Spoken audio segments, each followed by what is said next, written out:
کی نانی کے لیے بھی دعا کیجیے کہ اللہ نے شفا دے۔ بسم اللہ الرحمن الرحیم۔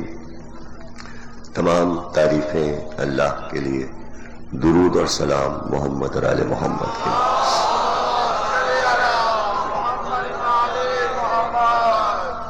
1427 ہجری کے عشرہ ثانی کی 7ویں تقریر آپ حضرات سماعت فرما رہے ہیں۔ خیمہ سادات میں کافی عرصے سے یہ سلسلہ،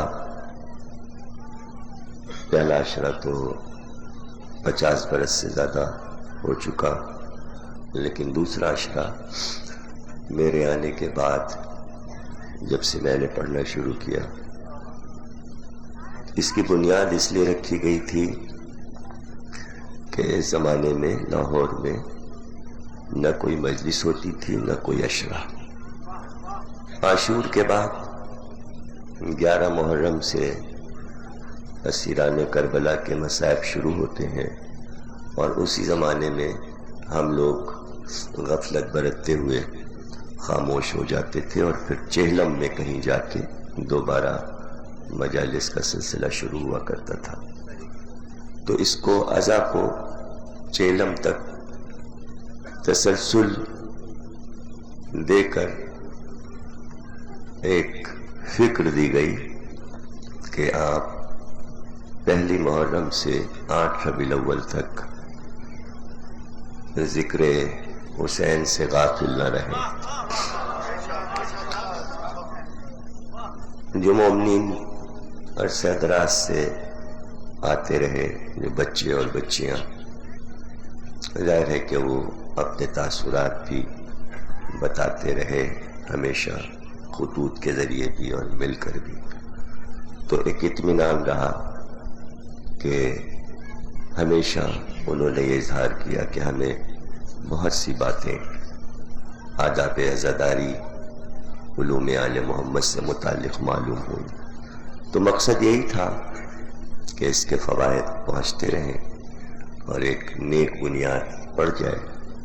تو جب حسن رضا صاحب کی حیات میں یہ سلسلہ شروع ہوا تھا تو عشرہ ثانی کے لیے یہ بھی اعلان تھا کہ چونکہ اطمینان کا عشرہ ہوتا ہے یہ، اس لیے جو لوگ اپنے مرحومین کے ایصال ثواب کے لیے اس میں شامل ہونا چاہیں وہ شامل ہو سکتے ہیں، اور ان کے فاتح پڑھوا دیے جائیں گے۔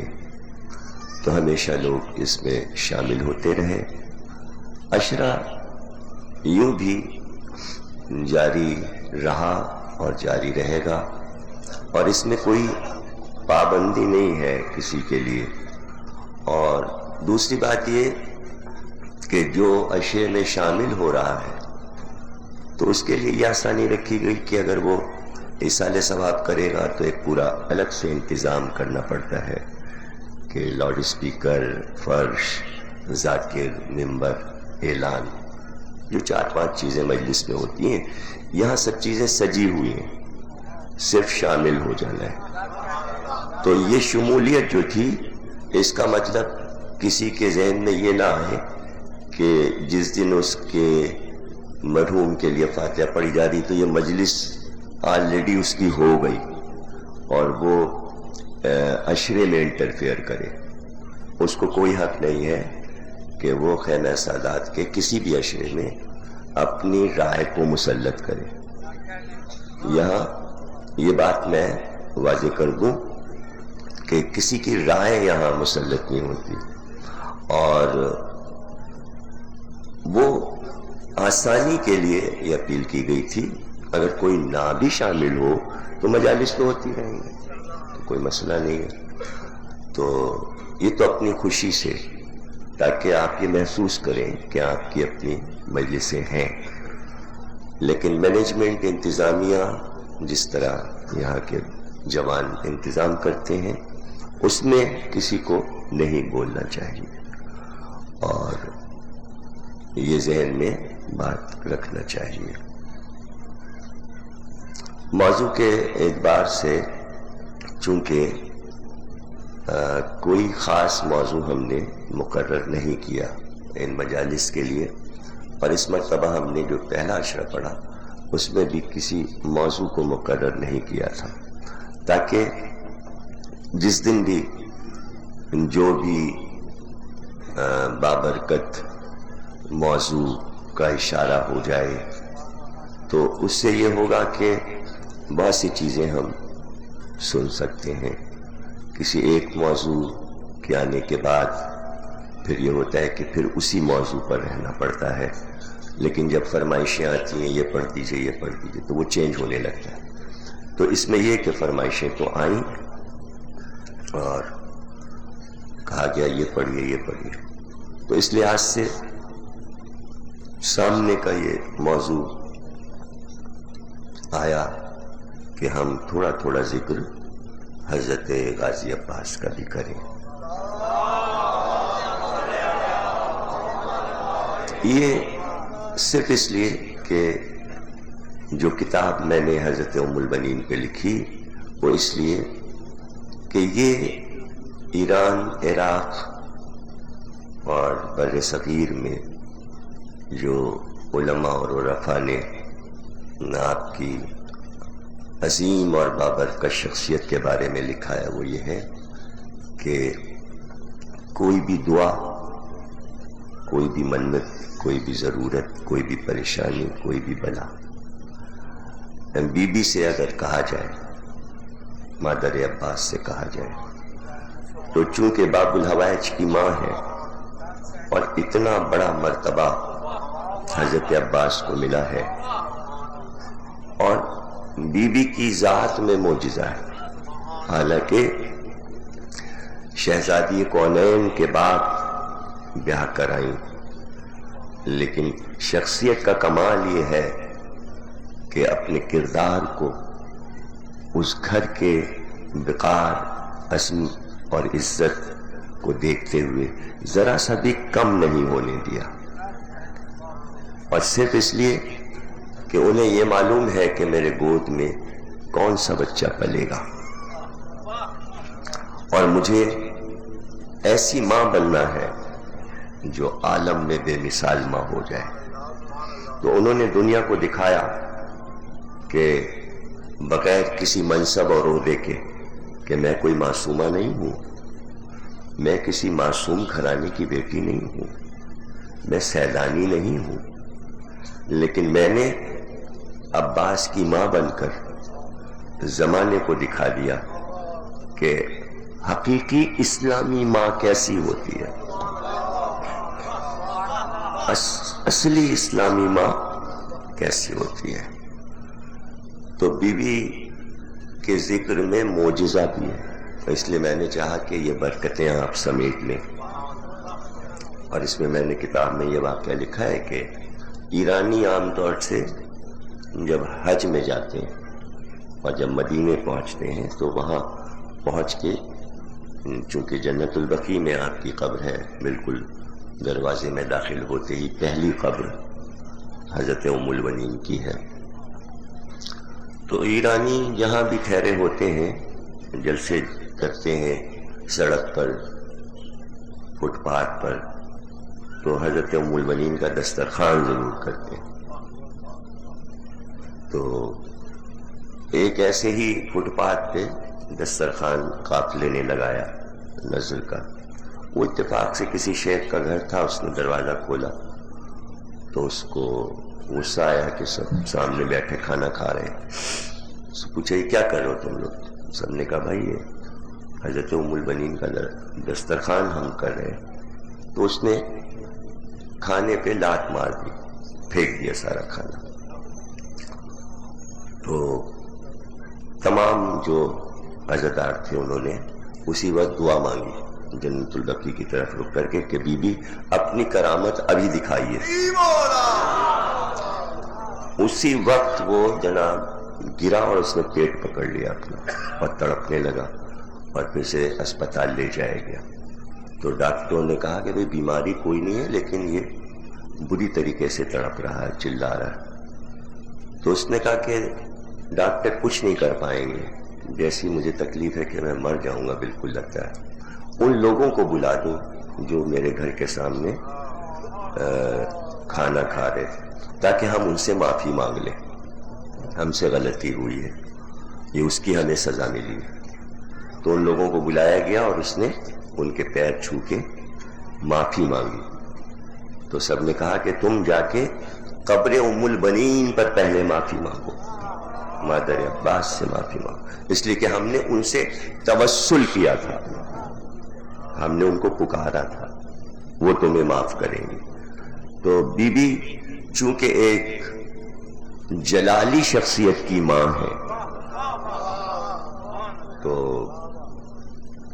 ان کی شخصیت میں بھی ایک جلال ہے، اور آپ اپنے رزق کے لیے اور اولاد کے لیے اور چیز کے کھو جانے پر، یہ 3 منتیں حضرت ام البنین کی بہت مشہور ہیں۔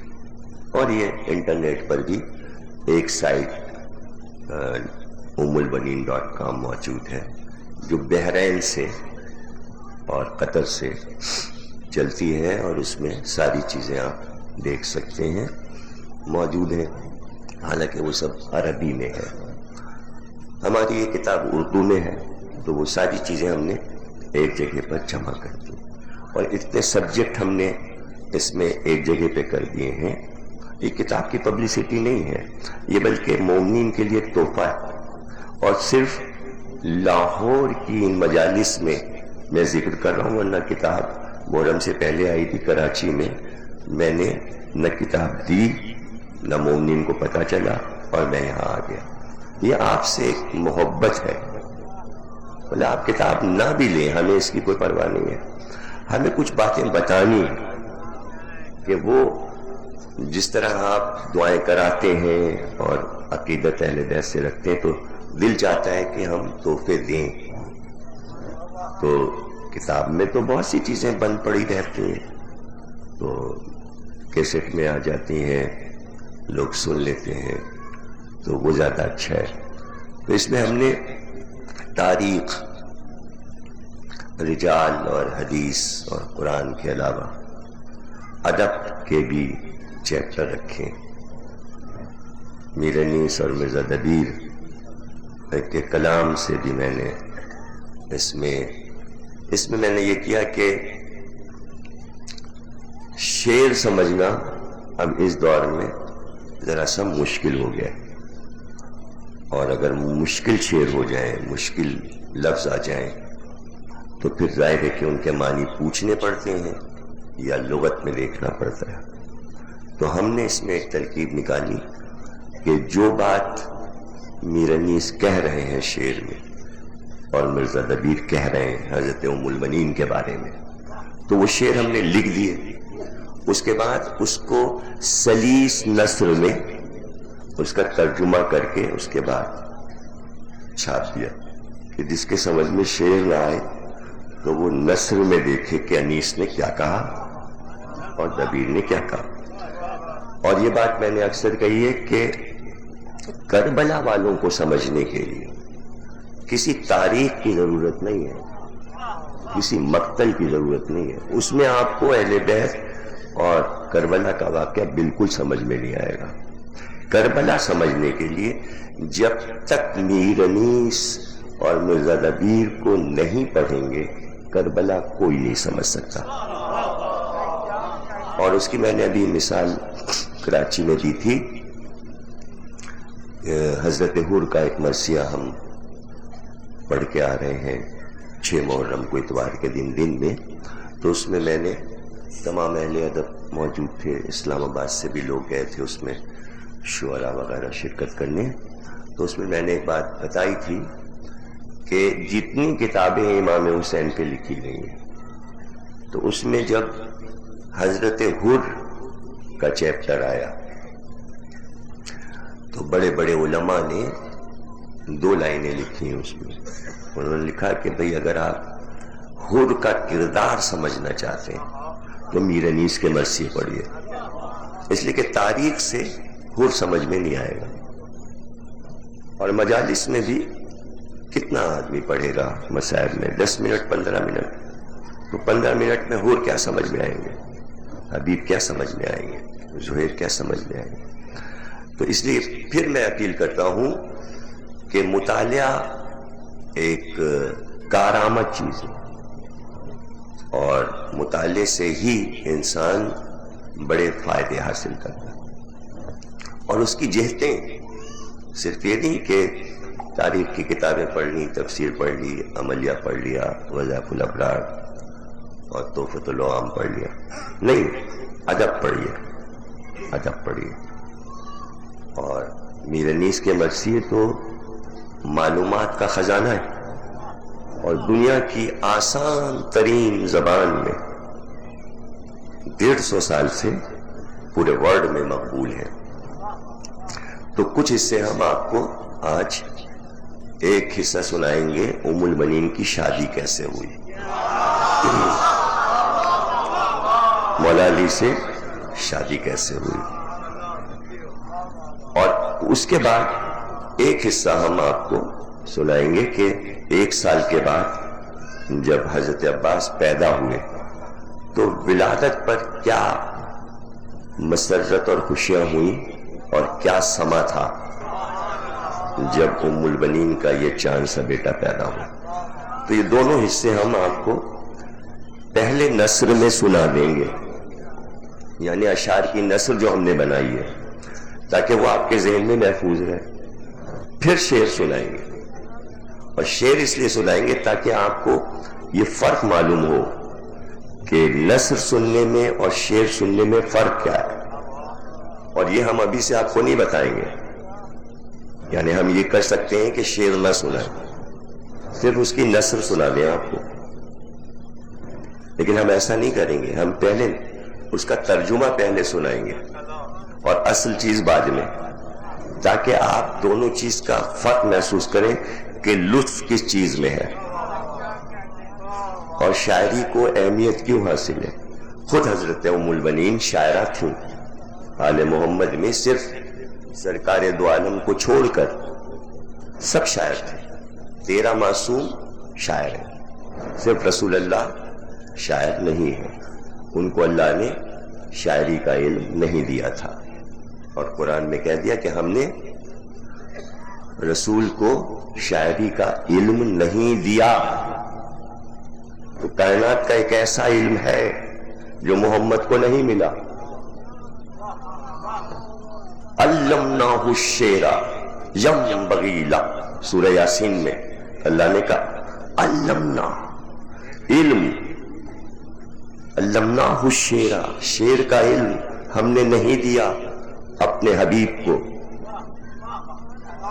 اس کو شاعر نہ سمجھ لینا, ہم نے اس کو یہ علم عطا ہی نہیں کیا, سکھایا ہی نہیں. تو سرکار کبھی شعر پڑھتے بھی نہیں تھے, اس لیے کہ جب شعر پڑھنے کی کوشش کرتے تھے تو ظاہر حکم الہی سے منع تھا, تو آپ شعر پڑھتے بھی نہیں تھے. زبان رکتی تھی جب شعر پڑھنے کی کوشش کرتے, تو اس کا طریقہ آپ نے یہ رکھا تھا. اب آپ کو خوش بھی ہونا چاہیے, اور آپ سے میں داد لیتا ہوں اس نقطے کی. تو سرکار یہ کرتے تھے کہ کسی صحابی سے یا کسی سے, مولا علی سے کہتے تھے کہ فلاں شاعر نے ایام جاہلیت میں بہت اچھا ایک اخلاقی شعر کہا تھا, وہ مجھ کو سناؤ. تو اب شعر کا کوئی نام تو ہوتا نہیں, تو سرکار اس شعر کی نثر بنا کے بیان کرتے تھے کہ اس کی نثر یہ ہے, وہ شعر سناؤ مجھے. تو میں نے جو شعروں کی نثر کی ہے یہ سنت رسول ہے. صلوات پڑھیے.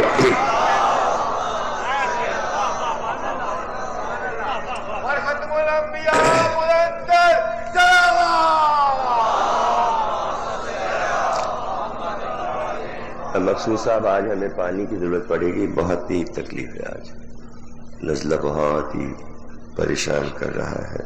اور حبیب خدا ختم الانبیاء رحمت للعالمین شاہ فیروز جزا محمد مصطفیٰ سید ثقلین جد الحسن والحسین محمد مصطفیٰ کی ذات پر صلوات.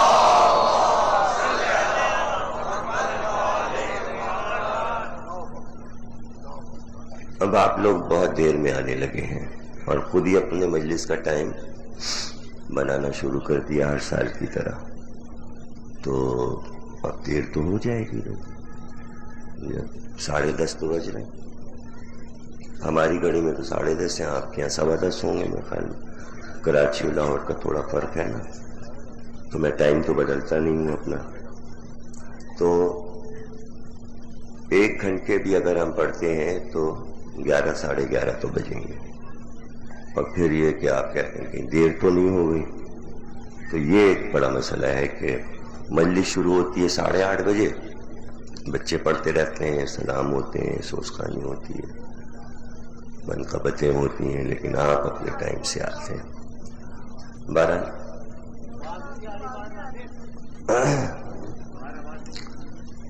خواتین کہہ رہی ہیں کہ شاید آواز نہیں ہے، اس طرف سے کہیں سے آواز آئی، چیک کر لو، کسی کو بھیج کے صلوات پڑھیے گا۔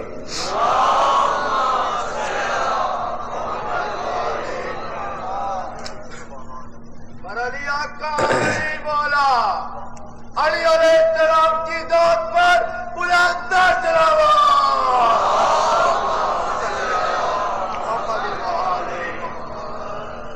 دیکھیے جناب، مولا علی نے اپنے بڑے بھائی جناب عقیل سے کہا، یہ تو آپ نے سنا ہی ہے، ہر سال پڑھا جاتا ہے 8 محرم کو، لیکن میں اس میں آپ کو نئے اینگلز بتانا چاہتا ہوں بچوں کو، کہ علی سے بڑے جعفر طیار ہیں 10 سال، اور جعفر سے 10 سال بڑے ہیں عقیل، اور عقیل سے 10 سال بڑے ہیں طالب، تو عقیل مولا علی سے 20 سال بڑے تھے، دونوں بھائیوں میں 20 سال کا فرق، تو 20 سال بڑے بھائی جہاں دیدہ، تجربے کار، پہلے سے عرب کو دیکھے ہوئے سمجھے ہوئے، تو اس میں یہ سوچنا کہ علی جو علم غیب جانتے تھے، جو علم لدنی کے مالک تھے، جو کہتے تھے کہ ہم زمین کے راستوں کی طرح آسمان کے راستوں سے بھی واقف ہیں، جو سلونی کہہ چکے تھے کہ ہم سے پوچھو، تو وہ کیا یہ بات نہیں جانتے تھے کہ بہادر قبیلہ کون سا ہے، اور مجھے کہاں شادی کرنی چاہیے، اور کس بی بی سے عباس پیدا ہوں گے؟ سب کچھ جانتے تھے، سب کچھ جانتے تھے، لیکن عقیل سے کیوں کہا؟ عقیل سے کیوں کہا؟ اس کی میں آپ کو وجوہات بتانا چاہتا ہوں کہ مولا علی میں علاوہ جو چیزیں آپ سنتے ہیں، شجاعت تھی، سخاوت تھی، عبادت تھی، شرافت تھی، نجابت تھی، قانون کا علم تھا، فیصلے کرتے تھے، اچھے مشورے دیتے تھے، دنیا کے ہر علم پر عبور تھا، تو وہاں جو کردار کی خوبیاں ہوتی ہیں جن کی کئی 100 قسمیں ہیں، تو اس پر بہت کم بولا گیا ہے۔ اس میں ایک خوبی انسان کی یہ ہے کہ وہ ہر علم کے شعبے میں جو ماہر ہو اسے آگے بڑھائے، اسے عزت دلائے، اسے شہرت دلائے، تاکہ وہ علم عزت پائے، اور اس علم کا جو ماہر ہو وہ مشہور ہو، لوگ اسے جانیں۔ اس خوبی کی طرف علی کے کسی کی نظر ہی نہیں گئی، نظر ہی نہیں گئی۔ تو یہ جو آپ دیکھتے ہیں کہ دعائے کمیل مشہور ہے، بھائی یہ مولا علی کا احسان ہے کہ اس کو ایسی دعا عطا کر دی کہ وہ آدمی مشہور رہے۔ کیوں؟ اس لیے کہ اس آدمی کو علم دعا سے بڑا شوق تھا۔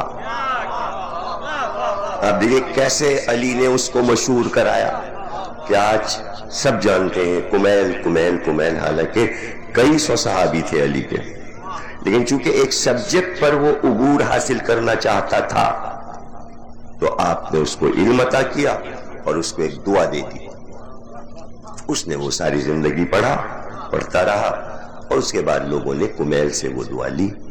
اسی طرح آپ دیکھیں کہ مولا علی نے میسم کو ایسی زبان میں طاقت دے دی کہ وہ حدیثیں بیان کر سکیں اور مستقبل کی خبریں سنائیں. اسے کہتے ہیں علم منایا، علم بلایا. تو میثم کو اس علم پر عبور ہو گیا تھا. بعض لوگ بحث کرتے ہیں علی کے پاس غیب کی خبریں تھیں کہ نہیں تھیں. ارے مولا علی کے غلام میثم اور قمبر کے پاس بھی علم غیب تھا، اور وہ علی کا عطیہ تھا، وہ علی کا عطا کردہ علم تھا. تو اسی طرح صرف و نحو کا علم محمد حنفیہ کو دے دیا، اور وہ ان کی نسل میں جاری رہا.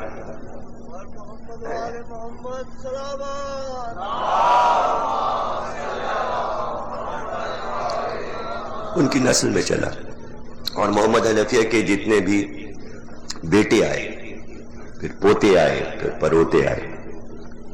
تو ہر امام کے عہد میں محمد حنفیہ کا ایک پوتا امام کا صحابی ہوتا تھا، یہاں تک کہ یہ سلسلہ 10ویں امام تک آیا.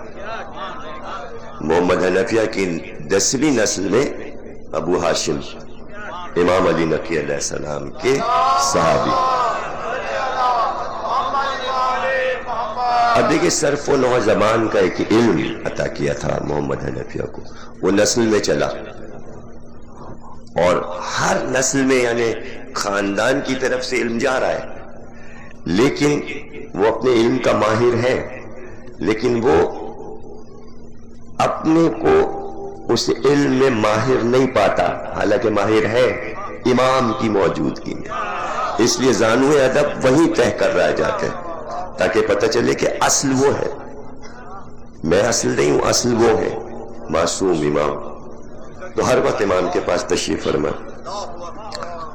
ابو ہاشم تو ابھی بیٹھے تھے کہ ہندوستان سے ایک شخص آیا امام سے ملاقات کرنے کے لیے، ہندی شخص آیا. جیسے ہی وہ آیا اس نے سلام کیا، بیٹھا، تو امام اس سے مخاطب ہوئے اس کی ہندی زبان میں، جو ہم آپ بولتے ہیں، جسے آج ہم اردو کہتے ہیں، جسے ہم اردو کہتے ہیں، وہ ہندوستان میں اس کو ہندی کہتے ہیں. تو امام اس سے اس زبان میں باتیں کرنے لگے. اب ظاہر ہے ابو ہاشم تو وہ زبان نہیں جانتے تھے، دیکھیے ہے تو صرف و نحو یعنی علم زبان کے ہی استاد ہیں، لیکن آج پتہ چلا کہ ہم کتنے استاد ہیں، یعنی ہمیں یہ زبان نہیں آتی. تو جب وہ چلا گیا ہندی، تو انہوں نے امام سے کہا کہ آپ کو ہندی زبان بھی آتی ہے؟ مولا آپ کو ہندی زبان بھی آتی؟ کہ ہندی نہیں، دنیا میں اس وقت 72 زبانیں رائج ہیں پورے روئے زمین پر. ان 72 زبانوں میں ہمارا جد رسول لکھ بھی سکتا تھا، پڑھ بھی سکتا تھا، بول بھی سکتا تھا. اتنی ہی زبانوں میں ہم لکھ بھی سکتے ہیں، پڑھ بھی سکتے ہیں اور بول بھی سکتے ہیں، صرف ایک زبان نہیں.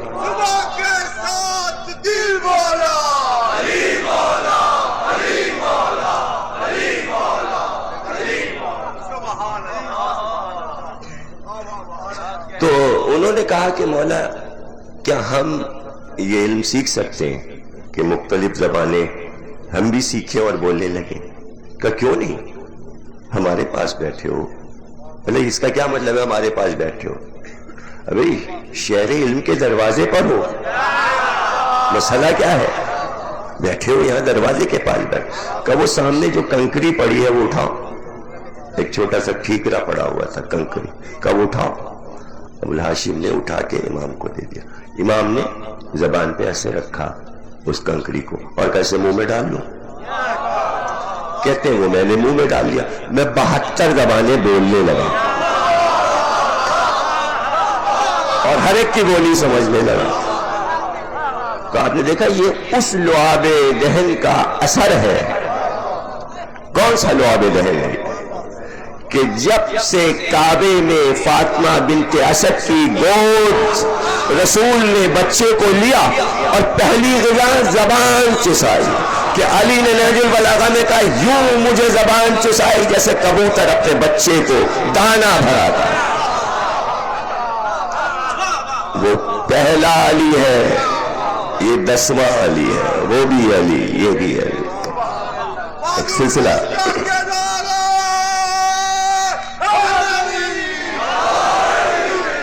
اچھا اب یہ دیکھیے عجیب بات ہے کہ بعض اتفاقات ہوتے ہیں کہ اس طرف لکھنے والوں کی نظریں نہیں جاتی، تو جتنے بھی سوانحات حضرت عباس کی لکھی گئی، کسی نے یہ نہ بتایا کہ حضرت عباس کی علمی حیثیت کیا تھی، یعنی علم کا کوئی واقعہ ہی نہ لکھا، اور ائمہ کے اور دیگر لوگوں کے موجود ہے، یعنی مولا علی کے انصار کے علمی واقع موجود ہیں، علمی واقعات قنبر کے موجود ہیں، میسم کے، ترمہ بن عدی کے، کنیل کے، مقداد، ابو ذر، سلمان، سب کے موجود ہیں، عمار، علمی واقعات، لیکن کسی سوانح نگار نے حضرت عباس کا کوئی علمی واقعہ نہیں لکھا۔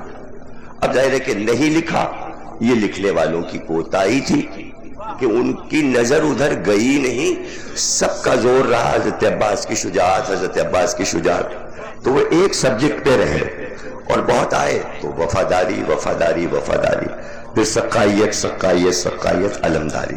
تو چونکہ اتنے بڑے 4 موضوع موجود تھے تو اور طرف نظر ہی نہ گئی کہ حیات میں اور کیا کیا ہمیں تلاش کرنا چاہیے۔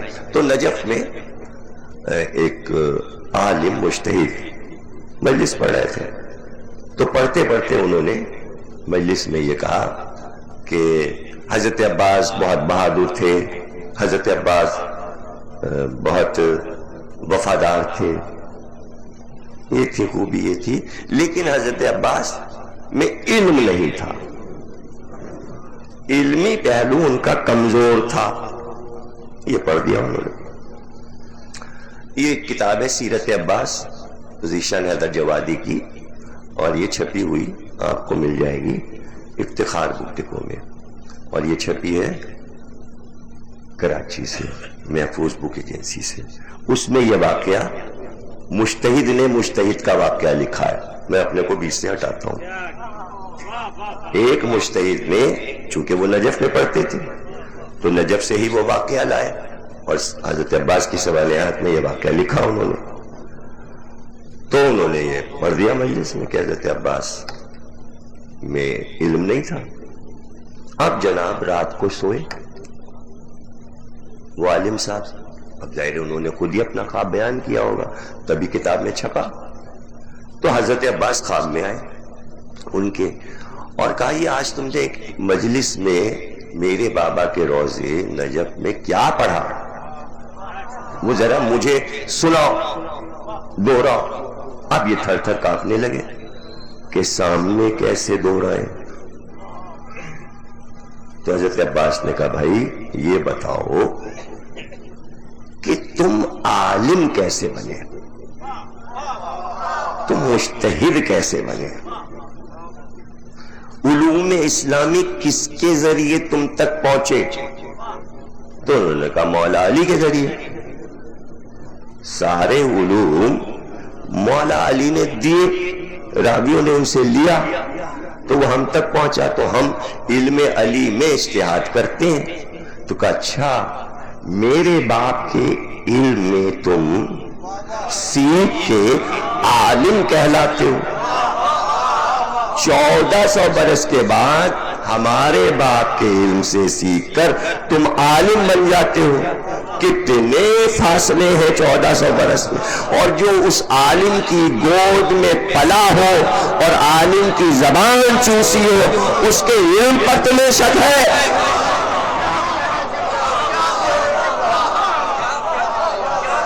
تو آپ نے دیکھا یہ واقعہ میں نے کیوں سنا ہے کہ امام علی نقی ٹھیکرے کو ذرا سا زبان کی نوک پہ رکھ لے تو 70 زبانیں بولے، عباس تو علی کی گود میں آئے۔ اب یہاں پر میں یہ کہوں گا کہ یہ دوسری بات ہے کہ کبھی کبھی کوئی علم اگر عالم استعمال نہ کرے تو یہ نہ سمجھنا چاہیے کہ اس کو یہ علم نہیں آتا، اور ایسے غفلے کبھی کبھی ہو جاتے ہیں، ایسے غلطیاں لوگوں سے ہو جاتی ہیں کہ وہ خود ہی بتانے لگتے ہیں یہ ہے یہ ہے یہ ہے یہ ایسا ہے، آپ کو تو معلوم نہیں ہوگا۔ تو تو یہاں پر چونکہ حضرت عباس کی سوانح حیات میں اس رخ پہ کسی نے لکھا ہی نہیں تو یہ شک ہو گیا، حالانکہ کسی علمی واقعے کے لکھنے کی ضرورت نہیں تھی کہ عباس کا علم معلوم ہو۔ ایک جملہ عباس کے علم کے لیے کافی ہے کہ عباس کا علم حسین کے علم کے تابع تھا۔ حسین کہے تو یہ بولے، حسین روک دے تو یہ رک جائے، یہ کافی ہے، علم کے چیپٹر میں یہ کافی ہے۔ اب اس طرح اگر آپ عباس کی سوانح حیات پڑھیں گے اور ذاکر کو سنیں گے تو بات سمجھ میں آ جائے گی کہ جہاں حسین کو جا کے بات کہنی ہے وہاں کہہ رہے میری جان عباس تم جاؤ ابن سعد کے پاس اور اس سے کہو ایک رات کی مہلت دے دے، تو یہ ایک رات کی مہلت دشمن سے مانگنا عباس کا علم ہے، یہ علم ہے، یہ علم ہے۔ ورنہ جو دشمن چڑھایا ہو لڑنے کے لیے عاشور کی رات اس کو پیچھے ہٹا دینا۔ اگر عباس تلوار سے بھگاتے تو صرف شجاعت ہے، زبان سے بھگا کر بتایا کہ شجاع تو ہوں، عالم ہوں۔ شاید بہت کم لوگ یہ بات سمجھے ہوں، دیکھیے قرآن سے سمجھا دوں تب آپ کے سمجھ میں آئے گا کہ جہاں پر جھگڑے کی صورتحال پیدا ہو رہی ہو اس کو ختم کرانے کے لیے کہتے ہیں صلح صفائی کروا دیجئے، تو صلح صفائی لات گھوسوں سے نہیں ہوتی، ان کو بھی سمجھا دیا ان کو بھی سمجھا دیا، نہیں سمجھا۔ صلح حسن تلوار نہیں ہے، علم ہے، حسن کا قلم علم ہے، حالانکہ کیا لکھا چند شرطیں لکھ کے کاغذ پھینک دیا، لیکن وہ علم تھا کہ تاریخ میں رہ گیا۔ صلح حدیبیہ علم ہے، اس لیے کہ لفظ ہے لکھے جا رہے ہیں، علم ہے، جو کاغذ پہ علم آ جائے تو جہاں پر علم آ جائے پھر جھگڑا نہیں ہوتا۔ یہ عباس نے بتایا، قرآن پر عمل کیا عباس نے، فمن حاجک فیہ من بعد ما جاءک من العلم فقل تعالوا ندعو، جب علم آ جائے تو جھگڑا نہ کرو۔ تو عباس آ گئے تھے اس لیے جھگڑا کیسے ہوتا؟ عباس مجسم علم تھے، مجسم علم تھے، اس لیے کہ علم ایک تو علم یہ ہے کہ جو ہم لوگ پڑھتے ہیں کالجوں اسکولوں میں یہ ہے مادی علم، دنیاوی علم ہے، ایک روحانی علم ہے۔ روحانی علم کے لیے موٹی موٹی کتابیں نہیں پڑھنی پڑتی، وہ ہے معرفت۔ یہ جیسے بچوں کو رٹایا پڑھایا جاتا ہے کہ بیٹا کل پیپر ہے یہ یاد کر لو، روحانی علم اس طرح نہیں ہے رٹوت ہوتا کہ کل پیپر دینا ہے۔ روحانی علم کی خاصیت یہ ہے کہ صرف حرف دیکھا کتاب سمجھ میں آ گئی، نہیں سمجھا؟ یعنی صرف علی یہ کہہ دیں روحانی علم بس اتنا ہے، نقطہ، گویا پوری کتاب۔ اسی کو تو اسی فارمولے پہ تو کمپیوٹر بنایا ہے، .com ڈاٹ نقطہ، ایک نقطہ، پھیلے تو کمپیوٹر گلوبل ولیج ہو گیا، پوری کائنات اس میں سمائی ہوئی ہے اتنے سے ڈبے میں، اس نقطے کی وجہ سے۔ تو آج کمپیوٹر میں پورا ورڈ سمایا ہوا ہے ایک نقطے کی وجہ سے۔ علی بتا رہے تھے ایک نقطے میں سمایا ہے پورا قرآن، اور وہ میں ہوں، میرے اندر ہے۔ تو کبھی کبھی انسان خود مجسم علم ہوتا ہے، عباس مکمل علم ہے۔ کیسے؟ دیکھیں ایسے کہ عباس کا نام ہے عین بے الف سی،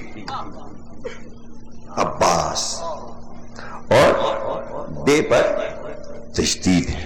کل کا آپ کو یاد ہوگا کہ جس لفظ میں عربی میں تشدید آ جائے پھر اس سے اعلیٰ کوئی لفظ نہیں ہوتا، یعنی شیر کے جتنے نام ہیں اس میں ایک نام عباس بھی ہے۔ اب اس کے اوپر کوئی نام شیر کا نہیں آئے گا، اس لیے کہ اس میں تشدید ہے، عباس، کیا مطلب؟ بپھرا ہوا شیر. اب اس کے آگے کون سا شیر ہوگا؟ بپھرا ہوا شیر. اس لیے کہ بھاگے گا بپھرے ہوئے کو دیکھ کر. بھئی حملہ کر کے اس نے مار ڈالا تو بات ہی ختم ہو گئی. جیسے حیدر نے مرہب کو خیبر میں چیر کے رکھ دیا. اگر اسے پہلے سے پتا چل جاتا بپھرا ہوا کیسا ہوتا ہے تو وہ آتا ہی نہیں. عباس کا مسئلہ یہ ہے کہ وہ بپھرے ہوئے ہیں, سامنے آدمی آنا ہی نہیں چاہتا. وہ پہلے سے اسے معلوم ہے کہ بھائی بپھرے ہوئے ہیں, یہ بپھرا ہوا شعر ہے. تو اے بے الف سی. اب علم عادات میں سمیٹ کے بتا رہا ہوں کہ نقطے میں علم کیسے سماتا ہے.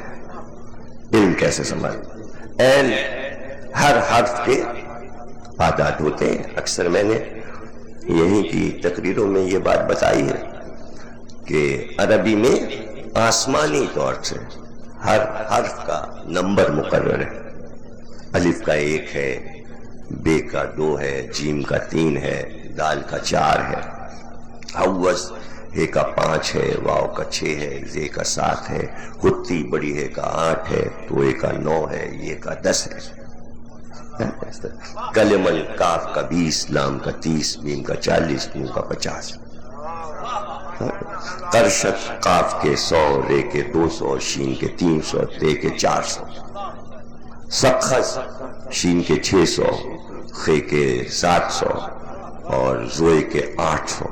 اس طرح ززق جب غین آتا ہے 1000 اور 1000 پہ ختم ہو گیا. 1 سے شروع ہوتا ہے, 1000 پہ ختم ہو جاتا ہے. اور وہ مقرر ہے ہر حرف کا عدد.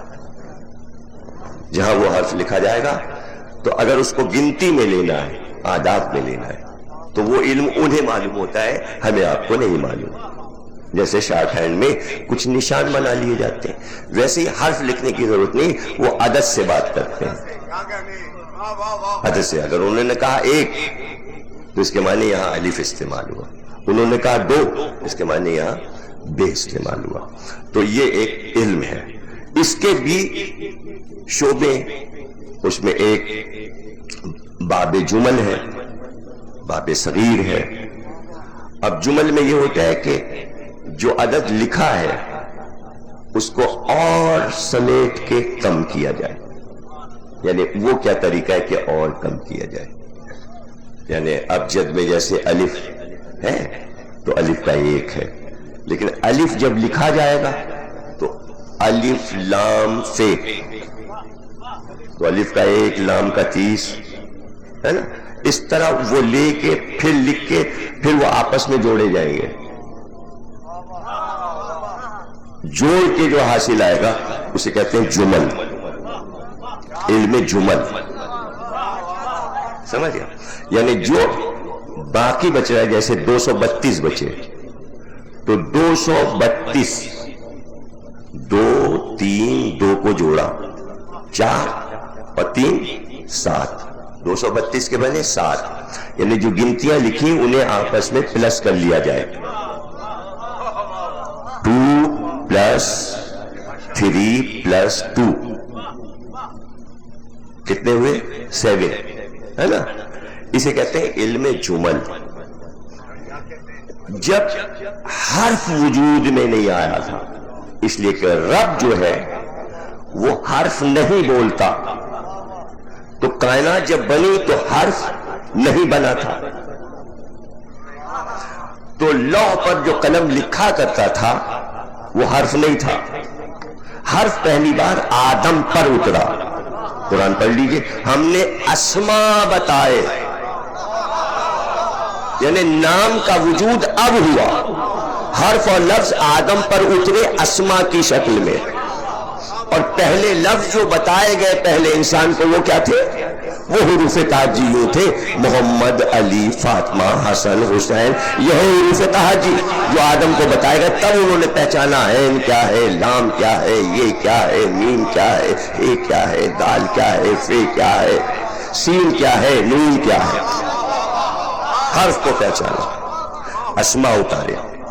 تو اب علم آئے گا. آدم سے پہلے حرف اور لفظ نہیں ہے, تو کس زبان میں بات ہوتی تھی؟ وہ میتھمیٹکس میں بات ہوتی تھی، علم اعداد میں۔ تو عرش اعظم میں چھپا ہوا علم جب حرف اور لفظ آ گئے تو حضرت آدم کے پوتے جناب ادریس پر عدد اتارے گئے اور انہیں بتایا گیا کہ اب آپ یعنی ادریس اخنوق جو آدم کے پوتے ہیں انہیں جو وحی ہوئی اور پہلا سورہ جو ان پہ اترا تو وہ پہلا سورہ یہ تھا ابجد حوث ہتی کلمن سشت سقل ززب۔ سب کے معنی ہے چونکہ یہ آیات ہے، یہ آیات ان پہ اتری تھی تو اب وہ سمجھ گئے۔ تو جب جبریل لے کے آئے جناب ادریس پر، چونکہ ادریس کا نام کیا ہے؟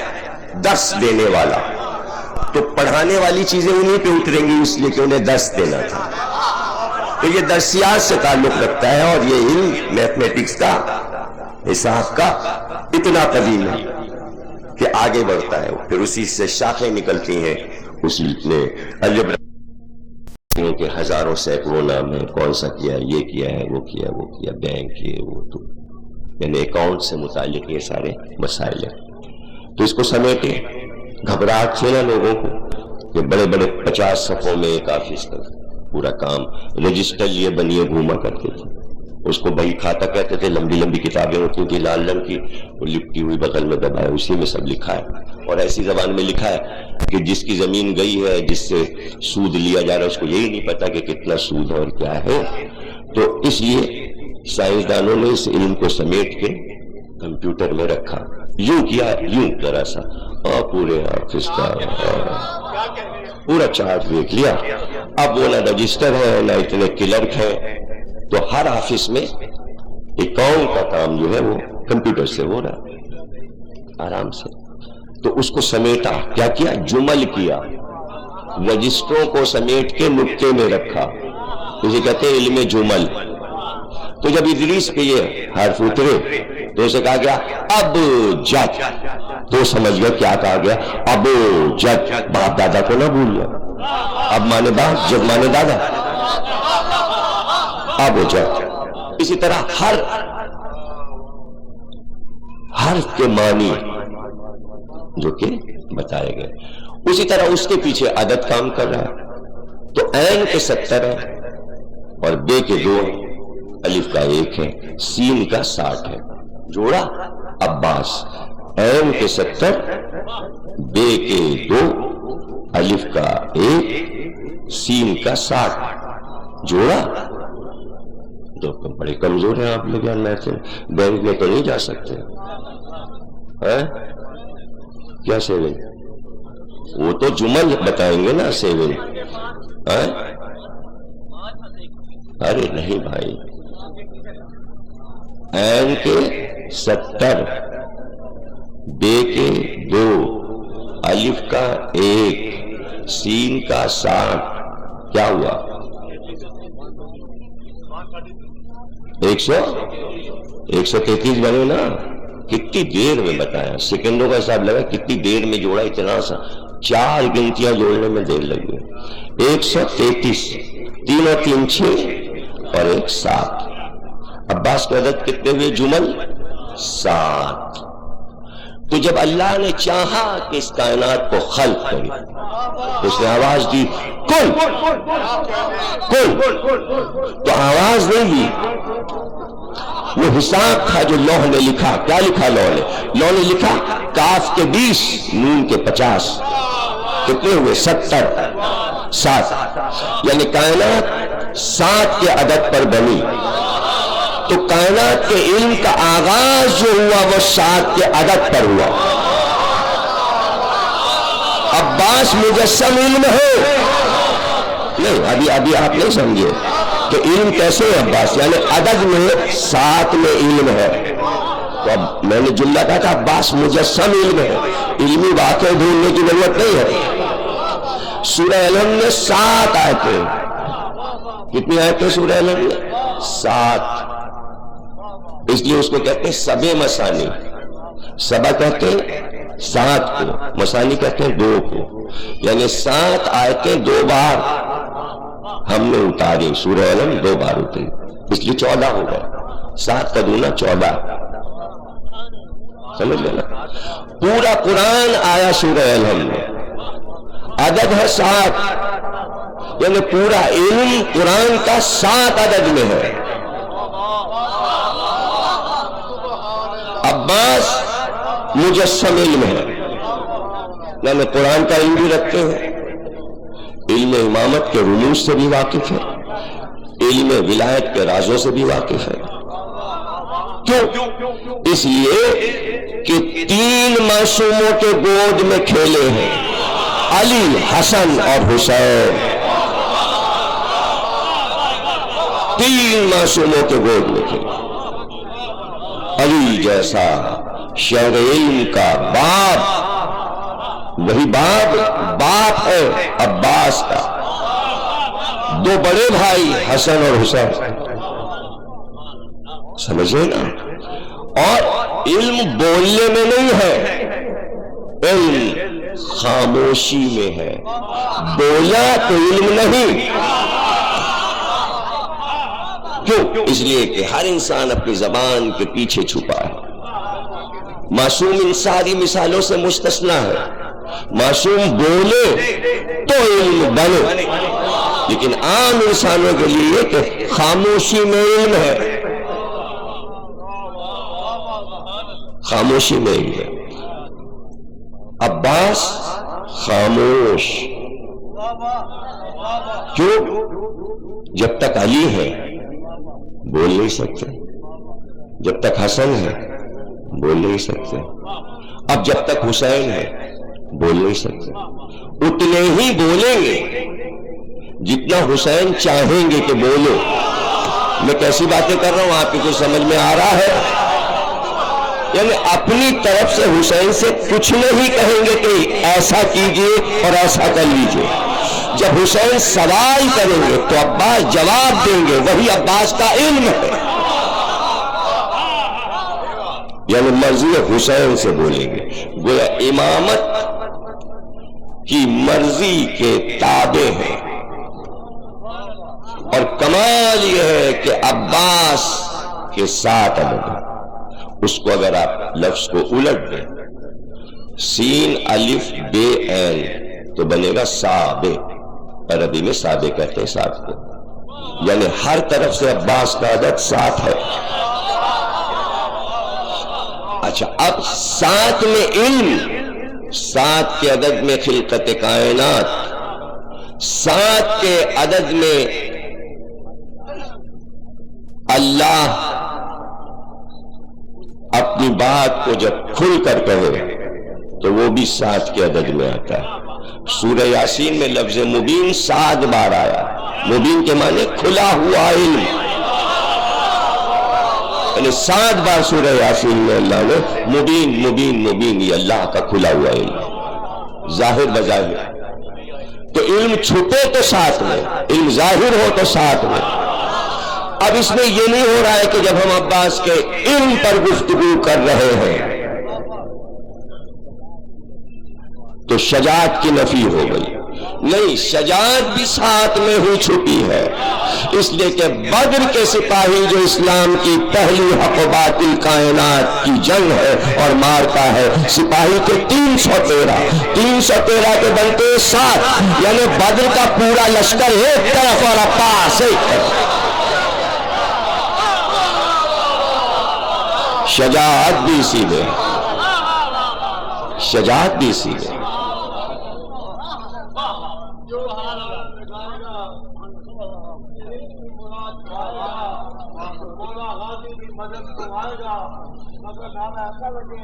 جیسے مولا باپ اپنے بابا کا نعرہ سننا چاہتے ہیں، دیکھنے سوچ کے نعرے کا جواب دیجیے گا کہ یہ مولا باب الوائد کے بابا کا نعرہ ہے. مل کے نعرہ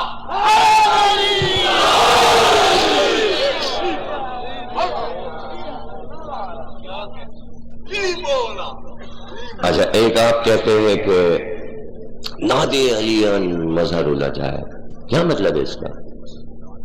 کہ مولا جو ہے وہ عجائب تر ہے، یعنی کسی کے سمجھ میں نہیں آتے. اللہ سمجھے یا محمد سمجھے علی کو، اس لیے کہ عجائب تر ہے. حالات علی کے عجیب عجب مظہر العجائب. تو اب عباس کو تو نہیں کہا گیا مظہر العجائب، لیکن مظہر العجائب کے بیٹے ہیں. تو علی کی ہر بات کائنات پر ظاہر ہو. علی کے ادب کے لحاظ سے بیٹے اس کو چھپا لے، اس لیے 7 کے عدد میں ہی عباس کا مظہر عجائب ہونا چھپا دیا گیا، اس لیے کہ دنیا میں 7 ہی عجائبات ہیں. نہیں سمجھے؟ بہت سے لوگ بات ہی نہیں سمجھے. تو اب عباس کو کون سمجھے؟ اس لیے کہ عباس کے عجائب پوشیدہ ہیں، علی کے عجائب ظاہر ہیں. اور جو عجائب ہوگا اسی کو پکارا جائے گا. تو 2 ہی کو پکارتے ہیں مشکل میں، یا علی یا عباس. سمجھ گیا؟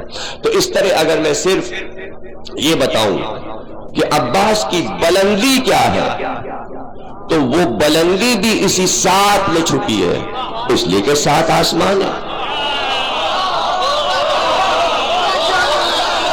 مثل فلک ہے ام البنین کا لال، اور 7ویں آسمان تک بلندیاں جا رہی ہیں.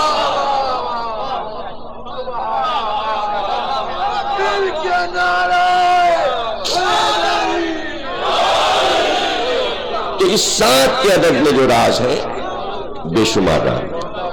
پوری میری ایک تقریر ہے عباس کے 7 کے عدد پر، اس میں سے کچھ آپ کو، اس لیے کہ کچھ تھوڑا سا اس کو، ورنہ پھر موضوع ہی دوسرا ہو جائے گا. تو عقیل سے کہا. کیوں کہا؟ اس لیے کہا کہ جو علم تمہارے پاس ہے تم اس کے ماہر ہو، اور تمہارا جیسا ہم پلہ اس علم کا جاننے والا ماہر انصاب عرب میں نہیں. اس لیے ہم یہ چاہتے ہیں اس علم کو اتنی عزت بخشے کہ جب تمہاری شہرت ہو تو لوگ کہیں بھائی عقیل سے پوچھ لو، اس لیے کہ علی پوچھا کرتے تھے، ان کی عزت بڑھا دی. اچھا، یہ تو بظاہر علم کا احترام کرانے کے لیے علی نے کہا کہ تم بتاؤ، چونکہ تم اس شعبے کے ماہر ہو، نسب نامے جانتے ہو، کہاں شادی کرو. دوسری بات علی نے تنبیہ کی. دیکھیے کہاں پوچھنا اور پوچھ کے کہاں تنبیہ کرنا. تنبیہ کا ایک طریقہ یہ ہوتا ہے یہ کام اس طرح کر لو، اور ایک طریقہ یہ ہوتا ہے بھائی ہمیں آپ مشورہ دیجئے ہم یہ کام کریں. مثلاً بہت سے لوگ قرض ہی لیتے رہتے ہیں، تو اب ان کے سدھار کے لیے منع کریں، بھائی بڑے بھائی ہوں تو کیا کریں؟ تو کہتے ہیں بھئی ہم 5 لاکھ قرض لے لیں اگر آپ کہیے، تو کیا کہیں نہ میں پچھتا چکا. مطلب یہ تنبیہ ہو گئی. دیکھا آپ نے اپنے لیے مشورہ کیا، اپنے لیے مشورہ کر کے اسے تنبیہ کر دی.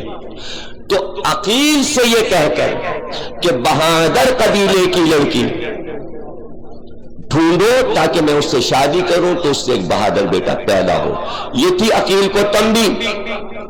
تاکہ عقیل یہ پوچھے بہادر بیٹا کیوں چاہیے، تو کہ تاکہ کربلا میں میرے حسین کے کام آئے. تو عقیل کو تنبیہ ہو جائے کہ جب علی حسین کے لیے اپنا بیٹا تیار کر رہے ہیں، اس لیے کہ وہ فرزند رسول، تو میں کیوں نہ تیار کروں. تو انہوں نے عباس بنایا، انہوں نے مسلم بنایا.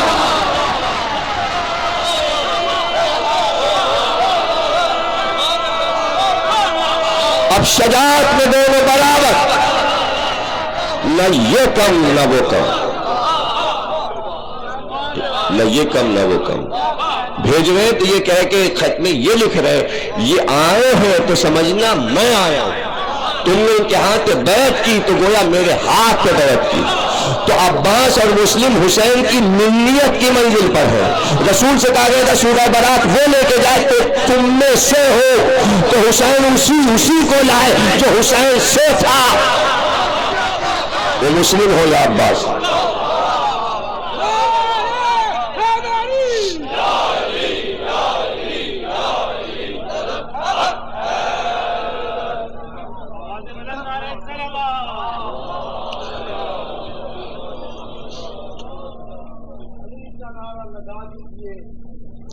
اپنی آوازوں کو نجف پہنچا دیجیے، آپ مظاہرات سے دل کی مرادیں پا لیجیے۔ اگر نعرہ ایسا لگے جیسے پاک رسول اپنے بھائی کا نعرہ سننا چاہتے ہیں، پاک زہرا اپنے شوہر کا نعرہ سننا چاہتے ہیں، اور اپنے بابا کا نعرہ سننا چاہتے ہیں، اور امام زمانہ اپنے جج کا نعرہ سننا چاہتے ہیں، اپنی اپنی آوازوں کو امام زمانہ کی بارگاہ میں پہنچانے کے لیے پیر کے نعرہ۔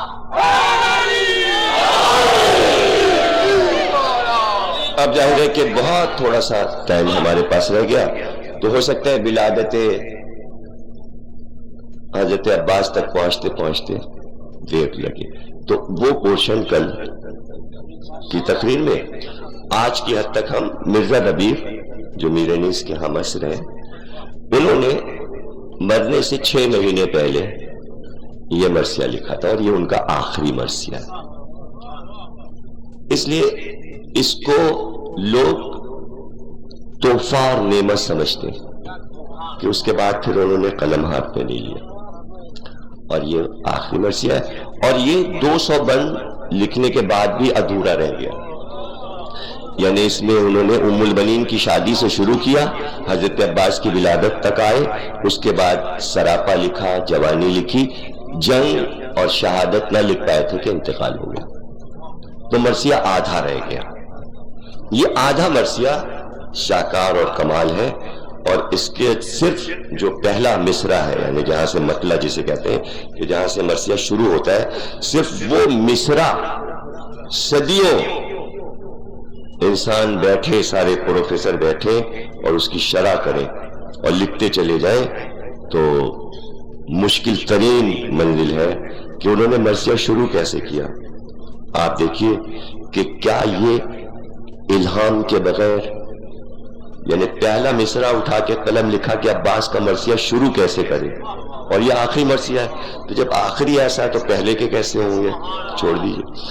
اب یہ مصرع وہ قلم رکھتے ہیں، صرف یہ مصرع آپ اگر یاد رکھیں گے ساری زندگی تو آپ جھومتے رہیں گے کہ کیا کہہ گئے مرزا ربیع۔ انجیل مسیح لب شبیر ہے عباس،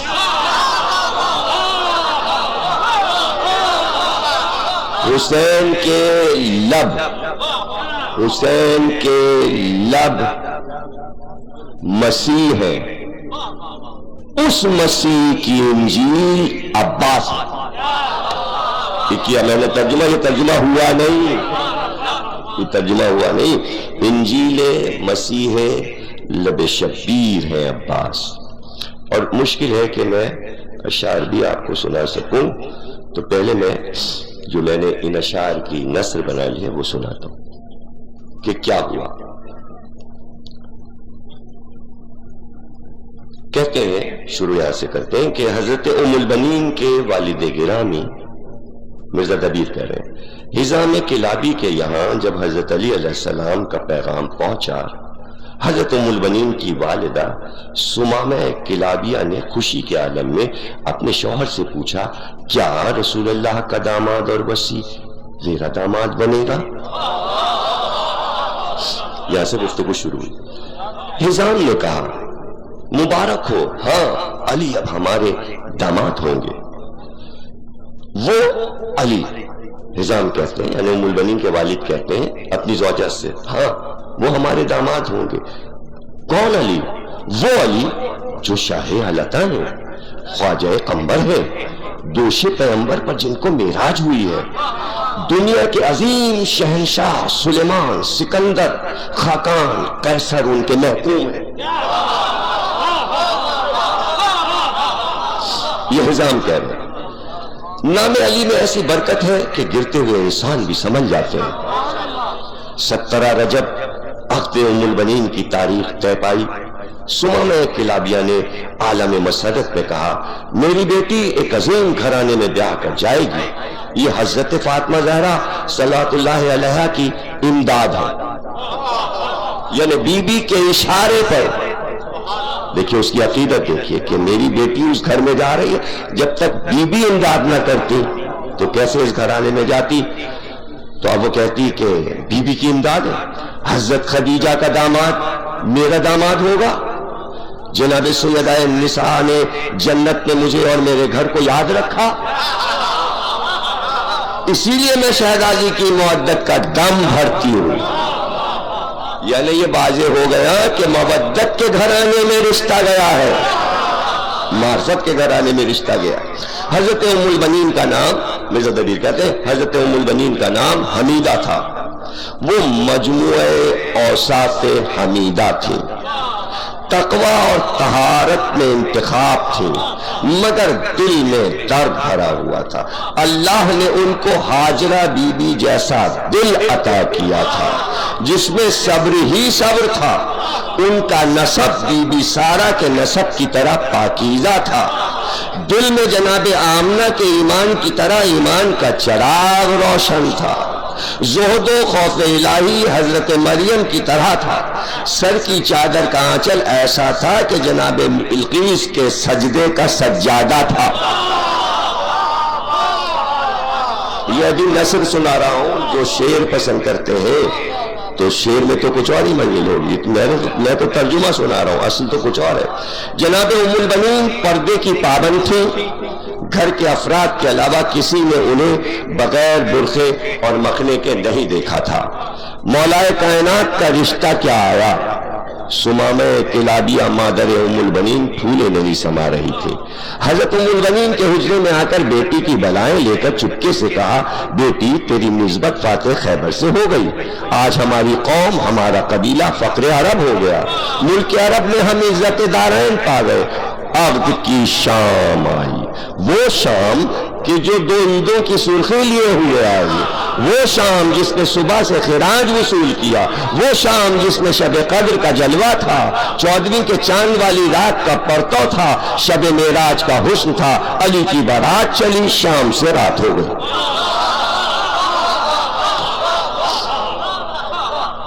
شام سے رات ہو گئی۔ ام البنین کے گھر پر مہمانوں کا ہجوم، ستاروں کا جھرمٹ معلوم ہوتا تھا۔ دلہن کو سجانے کے لیے سہیلیوں نے دلہن کو اپنے حلقے میں لے لیا۔ شادی کی شب کی رنگا رنگی نرالی تھی، آسمان سے شفق کا سرخ جوڑا پہنا اور مہنو آسمان کے کانوں کا گوشوارہ اور پاؤں کی پازیب بنا ہوا تھا، اور کہکشاں یوں معلوم ہو رہی تھی کہ جیسے آسمانوں کے بالوں کی چوٹی گوندی گئی ہو۔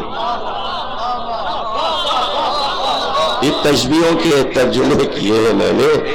حضرت علی دولت کدے سے برآمد ہوئے اور اس شان سے برآمد ہوئے جیسے شب معراج اپنے گھر سے پیغمبر برآمد ہوئے تھے، اور عرش کی تمام مخلوقات جنت کے عطر کپڑوں میں لگا کر زمین کی طرف اترنے لگے، اور اللہ بھی کہتا ہوا اپنے ولی کے ساتھ تھا کہ ہم بھی علی کے باراتی ہیں۔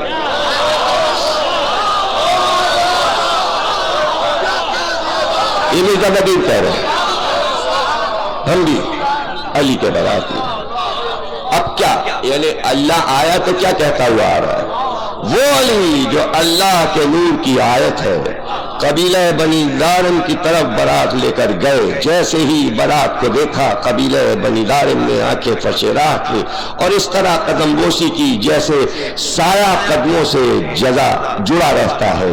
تمام باراتی رکے اور علی جو باب شہر علم ہے وہ جناب ام البنین کے گھر میں تنہا داخل ہوئے۔ حضرت علی شادی کے گھر میں رحمت کی طرح داخل ہوئے۔ حضرت علی شادی کے گھر میں رحمت کی طرح داخل ہوئے اور دولہا دلہن رحمتوں کے سائے میں آ گئے۔ چاروں طرف رحمت ہی رحمت تھی اور حجلہ عروسی میں چاروں طرف نور برستا دکھائی دے رہا تھا۔ حضرت علی کا لباس جنت کے دھاگوں سے بنا ہوا تھا، تافتہ، سندس، استبرق کے کپڑوں کا لباس حضرت علی کے زیب بدن تھا، اور اس لباس کا ہر تار دست قدرت میں بنا تھا، اور کپڑوں پر آیات قرآنی کی بیلیں تھی۔ یہ لباس دیکھ کر حضرت حمیدہ خاتون کو حیرت ہوئی، اور اسی عالم حیرت میں صدائے قدرت آئی کہ اے علی کی زوجہ، یہ تم پر خدا کے عنایت و کرم ہے۔ دونوں طرف سے ایجاب و قبول ہوا۔ علی نے اس عقد کا سبب بیان کیا، اور یہ سبب بیان کرتے ہوئے علی کی آنکھوں میں آنسو آ گئے۔ علی نے کہا کہ اس عقد کا سبب یہ ہو کہ اللہ کی فوج مکمل ہو جائے۔ اللہ کی فوج مکمل ہو جائے، کیونکہ اللہ کی فوج کا سردار حسین کی شکل میں تو موجود ہے لیکن عباس جیسا علمدار نہیں ہے۔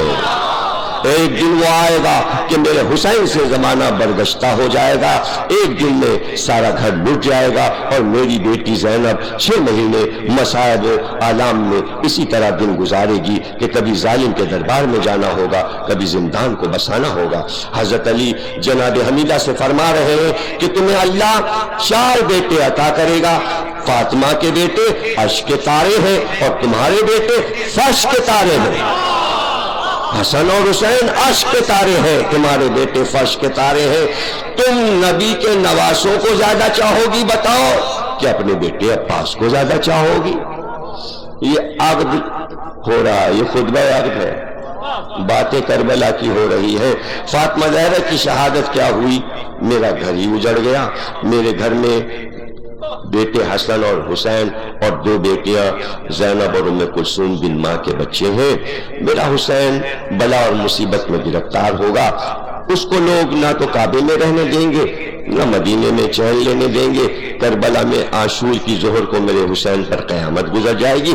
اے حمیدہ، اس دن تم مجھ پر یہ احسان کرنا کہ اپنے پوتوں کی خوشیوں کو فراموش کر کے میرے حسین پر اپنے بیٹوں کو قربان کر دینا، اور یہ اہتمام رہے کہ پہلے تمہارے بیٹوں کے سر جدا ہو، بعد میں حسین کا سر تن سے جدا ہو۔ علی کے ان جملوں سے دلہن کے حجرے میں شیون و ماتم شروع ہو گیا، وہ شادی کا گھر تعزیہ خانہ بن گیا۔ جناب حمیدہ کو یہ سن کر سکتہ ہو گیا اور پھر سر کے بال کھول کے سر کو جھکا لیا اور کہا، اے میرے والی، جو بھی آپ فرمائیں میں اس پر راضی ہوں، میرے بیٹے حسین پر سے قربان، میں کیا، میرے بابا میرے تمام گھر والے راضی ہیں، اور خادمہ کا کام ہی ہے کہ مالک کے اور حکم کو بجا لائے۔ آپ میرے مالک ہیں اور میں آپ کی اور آپ کے بچوں کی خادمہ ہوں۔ مولا علی نے جناب حمیدہ کو دعائیں دی کہ اس قربانی کا اجر تمہیں خدا دے گا، اور اے حمیدہ جنت میں رسول اللہ تمہارے شکر گزار ہیں، اور فاطمہ زہرا بھی اسی طرح حسین کو ہر شے سے عزیز سمجھتی ہے۔ مجھے معلوم ہے کہ جو وعدہ تم نے کیا ہے اس کو پورا کرو گی۔ علی کی اس بات پر جنت سے رسول اللہ کی آواز آئی کہ اے علی، میں ام البنین کے وعدے کا گواہ ہوں، میں ام البنین کے وعدے کا گواہ ہوں، اور عرش سے اللہ نے کہا کہ میں بھی اس عہد کا شاہد ہوں۔ ام البنین کے وعدے کے 2 گواہ بنے، ایک نبی اور ایک اللہ۔ نبی کی رسالت کے 2 گواہ ہیں، ایک اللہ ایک علی۔ کربلا میں عباس کی وفا کے 2 گواہ ہیں، علی اور محمد۔ گواہی دی، اللہ نے عرش سے علی و ام البنین کا عقد پڑھا، تمام قدسی اس عقد میں موجود تھے، اور معبود نے زمین و آسمان کی دولت ام البنین کو جہیز میں عطا کر دی۔ ابھی شب تمام نہیں ہوئی تھی کہ جناب حمیدہ کی رخصت کا وقت آ گیا، اور وہی حجلہ جو ابھی بقع نور بنا ہوا تھا خزاں رسیدہ چمن کی طرح ہو گیا، اور دلہن کے ماں باپ بیٹی کی جدائی پر رونے لگے۔ دلہن کو لینے کے لیے پالکی گھر میں بھیجی گئی۔ اس محافے میں دلہن آیت رحمت کی طرح نازل ہوئی۔ جس طرح قرآن کے لیے رحم کھلتی ہے، اسی طرح کنیزوں کی قسمت بھی کھلی، اور کنیزوں نے دلہن کی پالکی کو کاندھے پر اٹھایا تو اس وقت فرشتوں کے مرتبے کنیزوں کو حاصل ہوئے، اس لیے کہ یہ پالکی نہیں تھی، گویا فرش پر کنیزوں نے عرش کو اٹھایا ہوا تھا۔ غرض کے کاندھا بدلتے ہوئے کنیزیں دلہن کے محافے کو در تک لائیں۔ ایک مرتبہ ایک کنیز پکاری کہ دوسری طرف کون ہے، ہٹ جائے، اس لیے کہ دلہن کے محافے کا پردہ ہٹایا جا رہا ہے تاکہ دلہن سوار ہو۔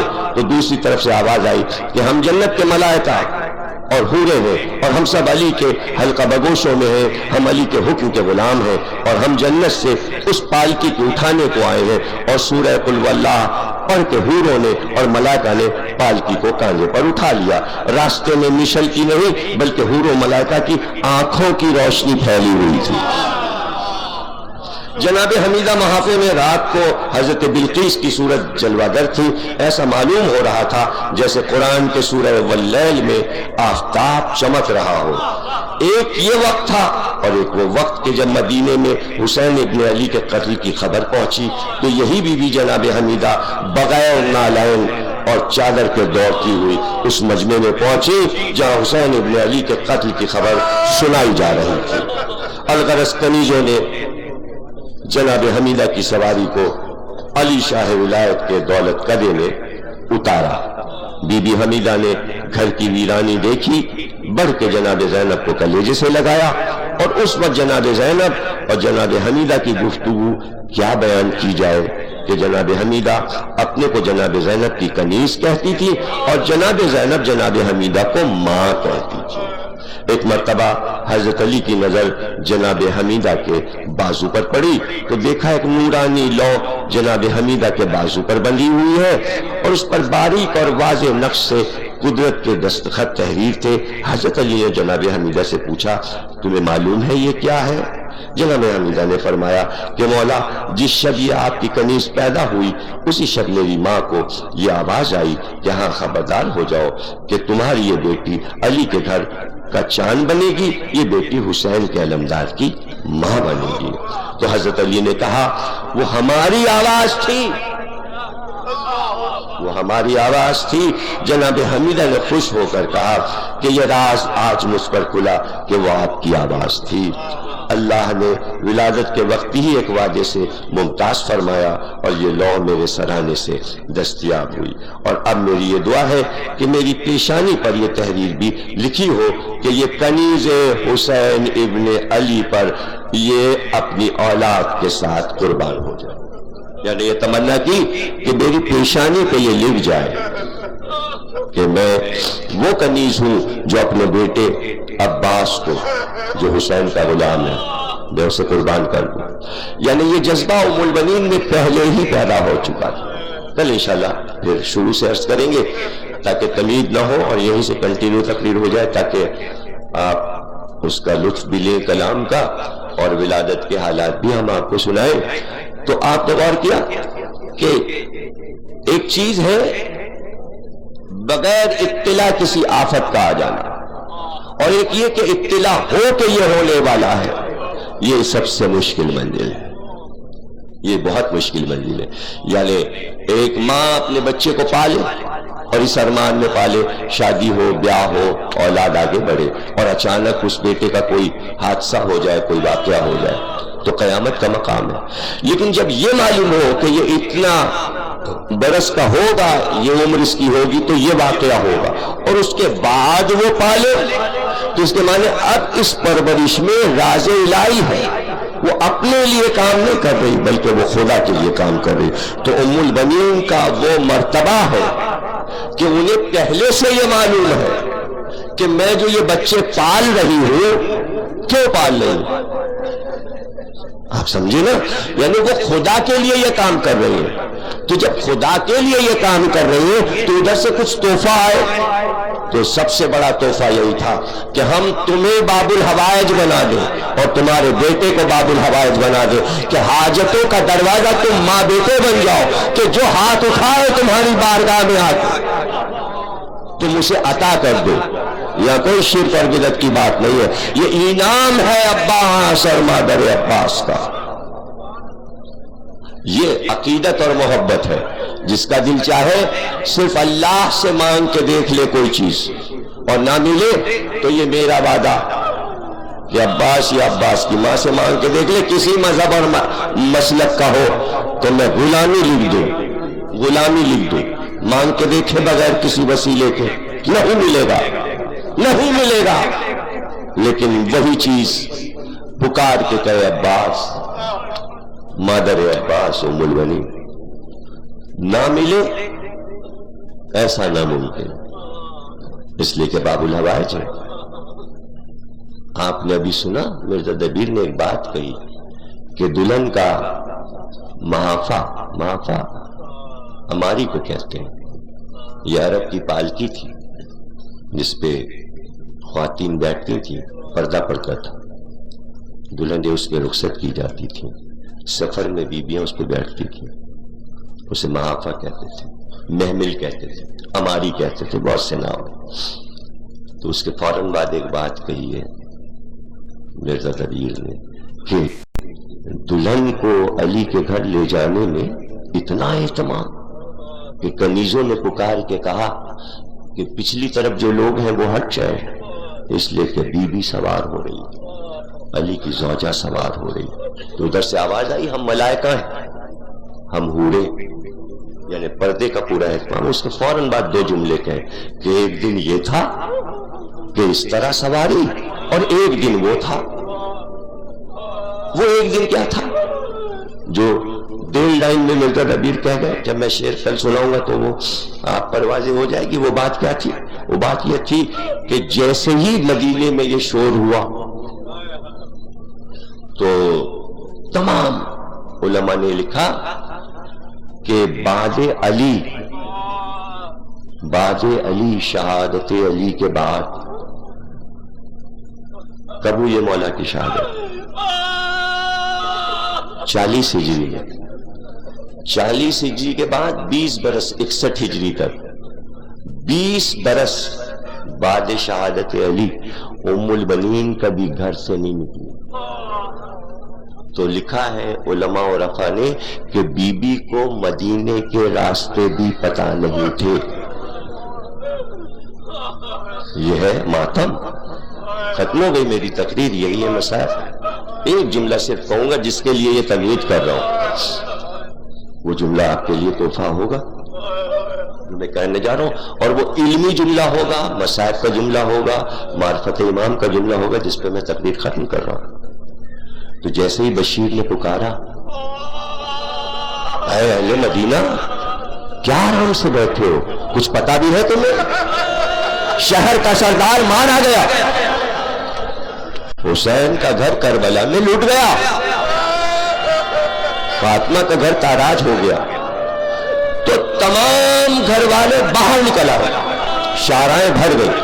تو تمام علماء نے لکھا کہ جب یہ خبر عباس کے گھر میں پہنچی اور کسی نے جا کے ام البنین کو بتایا کہ بی بی ایک پیغامبر آیا ہے، ایک قاصد آیا ہے، اور وہ کہتا ہے حسین مارے گئے، تو کہتے بی بی جب گھر سے نکلی تو نہ چادر کا ہوش تھا نہ نالین کا ہوش تھا، اور پوچھتی جاتی تھی ارے کوئی تو راستہ بتاؤ، میں تو راستہ بھی نہیں جانتی کہ قاصد کدھر آیا ہے، مجھے وہاں پہنچاؤ جہاں حسین کا حال بیان ہو رہا ہے۔ کیا محبت ہے حسین سے۔ اب وہ جملہ کہہ دوں اور تقریر کو ختم کر دوں۔ یہی وجہ تھی کہ بی بی نے قسم کھائی تھی کہ علی کے بعد میں گھر سے نہیں نکلوں گی، میں امام کی زوجہ ہوں۔ حسین کو یہ بات معلوم تھی، اس لیے کربلا نہیں لے گئے۔ نہیں، اب جملہ کہوں کہ عباس کو معلوم تھا، حسین سے سن چکے تھے کہ بیویاں چادر نہیں پہنیں گی، لٹ جائے گی چادر، سر رنگے ہو جائیں گی۔ جب ام البنین کو لے کے چلتے تو عباس کبھی ماں کو دیکھتے کبھی آقا کو دیکھتے اور سوال کرتے کہ میری ماں کی چادر سنے گی۔ حسین اس لیے کربلا نہیں لے گئے، ارے حسین ماں کی چادر بچا لی مگر بہن کی چادر، علی کی بیٹی کی چادر بارلا سے عبادت کا قبول فرمانا۔ ہمیں کوئی غم نہ دینا سوا غم حسین کے بحق کے محمد اور آل محمد۔